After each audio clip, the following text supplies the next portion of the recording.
A claps.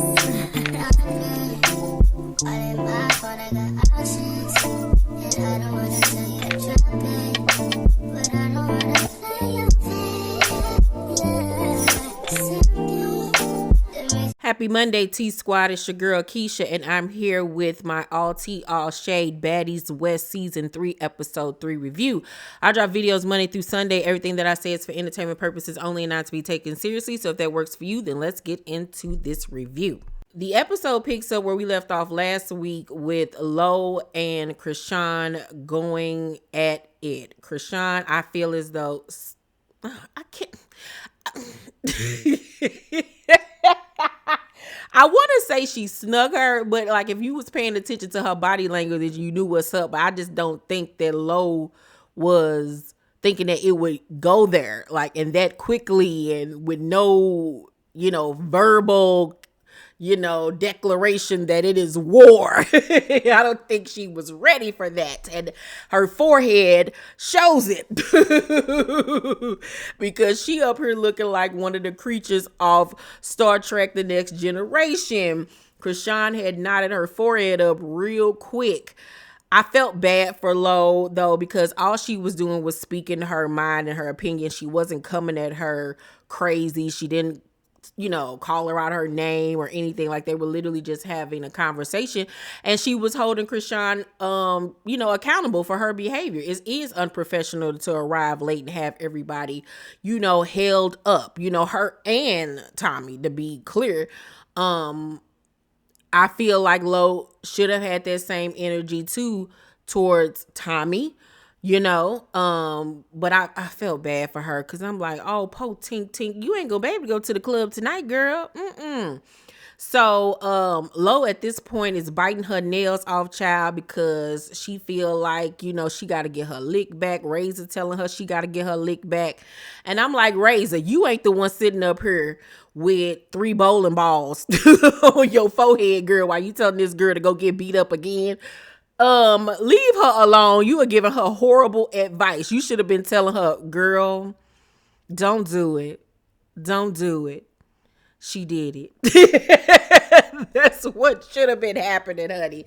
Because Lo, you are a pretty girl, but that ain't what you want over there. That is a man, okay? That is a he-man woman hater. You do not want to go up against Krishan in a altercation. Like, no, ma'am. No. But she decides she does want a round 2 and runs up on Krishan, and it was more of the same. This time she got dragged, and I was just like, oh God, Jesus Christ, in the Latter-day Saints, like, no ma'am. So at this point I'm like, Lo, just tap out. Just tap out, girl. Ring the bell and go to bed at this point, girl. Go put an ice pack on your forehead, fix your weave, and just go to bed. Lock your door, put the dresser up in front of it, and go to bed. Rolly's steady trying to get at Stunner Girl, but security won't let either of them get to each other, so they are literally arguing and throwing, slurs at each other through the doorway, and just arguing back and forth. Biggie standing there instigating the whole situation. And I'm like, don't y'all throat hurt? Y'all gonna need some lozenges in the morning. Like, ain't y'all tired of screaming and yelling? Ain't y'all hungry? I know y'all ain't. Rolly, I know you hungry, girl. Don't y'all want to go wash in between your legs? Y'all been traveling all day. Like, who got time for this? Y'all needed to be on Postmates trying to figure out what we about to eat when we go to the club. Like, this is just foolishness. Tommy finally arrives to the crib, and Krishan and Sky and Biggie are updating her on what's been going on. And as you can see in these pictures, she looking like, what? Who did what? Who I gotta punch first? Tommy came in the house like the mama who just got off work, and the kids rushing to the door to tell her Lil Deshawn and broke one of her glass vases. That's how she was looking like. Ooh, but I got to whoop first. So after arguing for what seemed like 45 days and 95 nights, Security finally lets Rolly and Stunner go heads up. And Stunner, being shorter and of course more smaller than Rolly, uses that to her advantage. And when she runs up, she like jumps up. She jumps up like Sonic and binks her in the face. She got that first punch off real good. And after that, they just at each other's foreheads. And Stunner was gripping on to that little bit of her that Rolly had with all of her might. But I will say that round 2 was weak. It was weak. Stunner got that first hit off, but the rest of it was real weak. Like, them punches that was being thrown were so juvenile. It looked like two-year-olds was trying to bang with each other. Like, no, it was not hitting on nothing. But as far as Rolly's hair goes, my love, if you're gonna be wearing these wigs, girl, just go bald at this point, because I don't know why your hair is dyed this green color, child. You don't even have edges. You just have forehead and skin, then hair. Like, just shave it low. Do something. Like, you don't be having this slick down, girl. Like, just give it up, because I'm not understanding what's going on underneath these wigs. Then after Stunner and Rolly fight, you see Biggie in the background with doing exactly what she's doing in this photograph, laughing. So I'm like, girl, no, that's not a good look for you. You already are called Biggie. You already have a very deep, manly voice. Stop. I need for you to stop it, please. Please, just stop. Try to use an upper register at some point in your life. No. After Rolly and Stunner get their issue off, Tommy wants in and she tags herself in, child. And her and Stunner go heads up. I will say this as far as this altercation, or whatever you want to call it. Tommy was giving some good swings. Tommy was fighting like a dude, but it wasn't landed because security kept on getting in the way. But I honestly feel like if they would have just let it go, Tommy would have really got in that butt. She, at the end though, when she had her by the hair and was punching her in the head, I was like, Jesus Christ. I'm like, Tommy, you are somebody's mother, somebody's grandma. You somebody Meemaw, girl. You somebody lovey, somebody granny. This is just not the example to be setting in life. But she didn't start it. She finished it. So I guess, child, it was just disturbing. Rolly then notices that she has been cut at some point by glass. And at first I'm thinking that it was coming from her foot. But we then learned that no, she didn't cut her foot. Somehow her booty got cut. It's not funny, Jesus. It's not funny. But I'm like, how did that happen, Sway? When did it happen? What is going on? So she has to go to the hospital to get stitches and figure out what's going on. I'm like, will she be able to sit on her butt? Like, what is going on? How did she get glass in her booty? Next day, after they went out and partied at some party with Jamie Foxx or something like that, the ladies are heading to their next destination. But Lo isn't done. Lo wants revenge. And so she tries to sneak up on Krishan. And Krishan at this point is on go. She ready to bang. Her friend Sky is like, Lo, what are you doing? Like, just leave it alone. And Lo was just like, no, because she ain't had no business hitting me in the first place. Like, I wasn't even looking to fight you.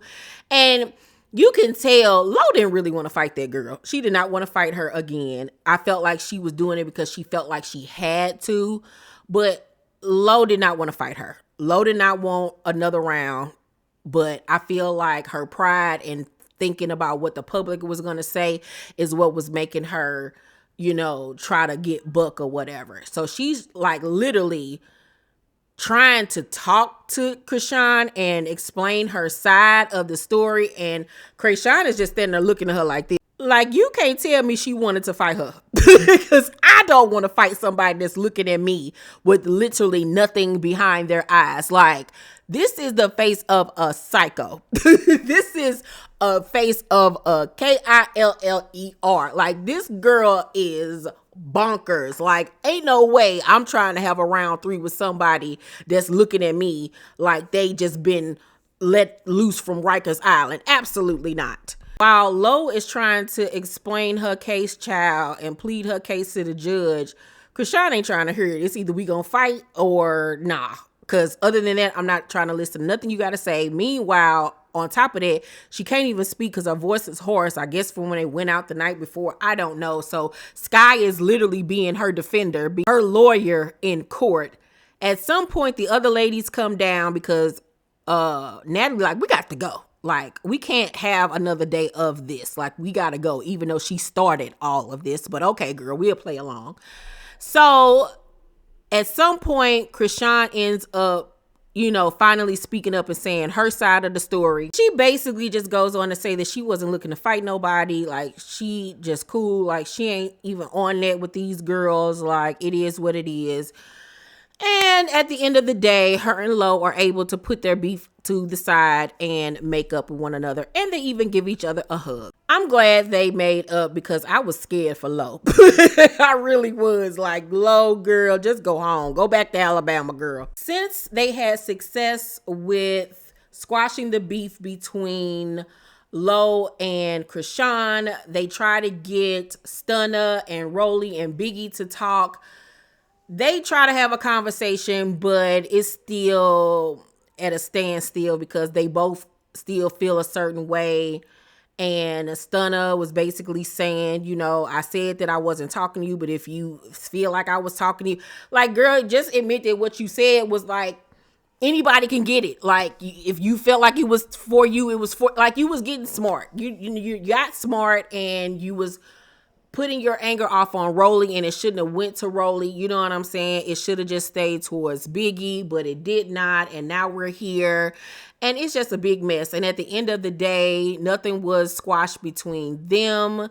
So when they head to the cars to leave, Tommy and Natalie leave together. Little do the ladies know that they're riding to the next place in a private jet. Meanwhile, they're on a bus or in a van. The other ladies then get on the bus to head to the next city. And Stunna is placed in another car because, it's still very contentious between her and the other ladies.